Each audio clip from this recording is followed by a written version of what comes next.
This is a demonstration of the talocrural joint mobilization to improve ankle dorsiflexion.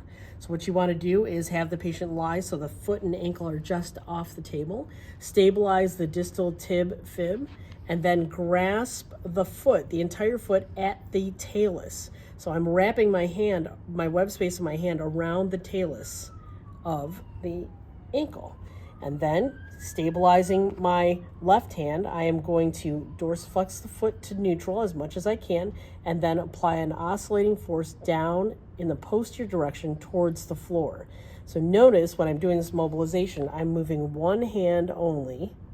I'm not pulling one and pushing the other, so it's one hand only. To gain range of motion, you want to do a grade 3, which is a which is a large oscillation in the end of the range, or a grade 4, which is a smaller oscillation in the end of the range. After 6 to 10 repetitions, retest ankle dorsiflexion.